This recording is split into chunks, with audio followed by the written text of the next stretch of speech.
Pour exercer leur profession et les actes qui leur sont réservés, les technologistes médicaux doivent être membres de l'Ordre professionnel des technologistes médicaux du Québec, dont la mission est de protéger le public.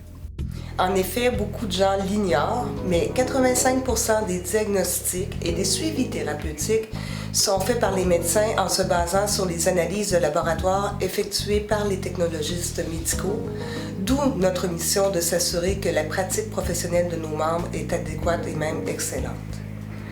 Nous avons plusieurs mécanismes pour nous assurer de la protection du public. On parle entre autres de l'inspection professionnelle, où l'ensemble de nos membres sont rencontrés une fois aux 5 ans. Ils doivent répondre à un questionnaire d'auto-évaluation pour s'assurer que leurs pratiques sont conformes aux règles et aux normes attendues. Et le tiers de ces personnes-là sont rencontrées personnellement dans leur milieu de travail par des inspecteurs qui vérifient avec eux si tous les actes qu'ils posent sont conformes. Et dans le cas où un inspecteur constaterait un écart dans la pratique du membre, il pourrait lui suggérer de revoir ses règles de pratique, de faire un stage aussi et de s'assurer par la suite avec l'employeur que les écarts constatés sont réglés et que la personne pratique adéquatement. Concernant la formation continue obligatoire des membres de l'Ordre des technologistes médicaux, c'est un règlement qui stipule que le technologiste médical doit faire 20 heures de formation continue obligatoire sur une période de 2 ans. Nous avons imposé ceci à nos membres parce qu'au niveau des technologies, au niveau des analyses, il y a une évolution très rapide et aussi parce que les technologistes médicaux travaillent dans différents secteurs d'activité, que ce soit l'hématologie, la biochimie, la microbiologie, la pathologie, le secteur des prélèvements, la science transfusionnelle. Alors, il est important que si un technologiste médical travaille dans un secteur, qu'il sache aussi ce qui se passe ailleurs dans les autres types de laboratoires. Parce que le technologiste médical, de par son travail, va être amené à répondre à des questions, que ce soit de la clientèle dans les centres de prélèvement, mais aussi des autres professionnels avec lesquels il exerce et avec lesquels il est en interaction. Soit un médecin qui pourrait appeler au laboratoire pour demander pourquoi tel type d'analyse se fait de telle manière, pourquoi ça prend tel type de prélèvement. Alors, le technologiste médical, en tant que professionnel de la santé, doit être en mesure de répondre adéquatement à toutes les questions qui lui sont faites.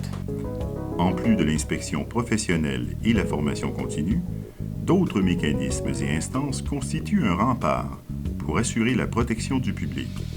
Nous avons aussi un code de déontologie qui stipule à nos membres la manière qu'ils doivent se comporter, la manière qu'ils doivent travailler, les obligations qui sont en lien avec leur travail.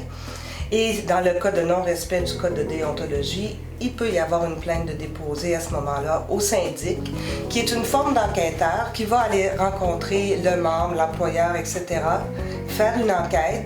Et si le syndic trouve qu'il y a matière à porter plainte contre le membre, à ce moment-là, il s'en va au conseil de discipline qui ressemble à un genre de tribunal et qui va analyser la cause et déclarer le membre coupable ou non coupable de l'infraction qui lui a été faite.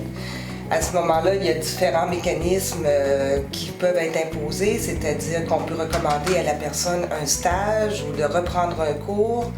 On peut aussi faire une réprimande aux membres.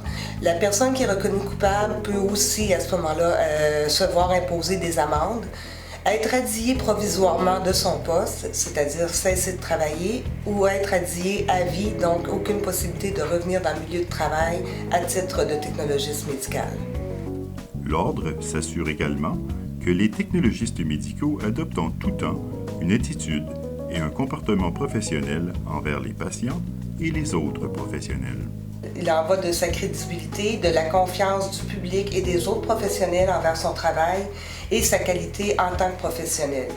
Donc, il y a une manière de s'adresser aux gens, il y a une manière de prendre le temps d'expliquer les choses. Si un prélèvement arrive dans le laboratoire et qu'il est non conforme parce qu'une quantité de sang est suffisante ou une mauvaise identification, le technologiste médical se doit d'aviser le professionnel concerné et de bien lui expliquer pourquoi le spécimen est rejeté et de lui dire de reprendre son analyse. Alors, il s'agit de le faire d'une manière courtoise, mais avec des explications qui sont claires, simples et précises.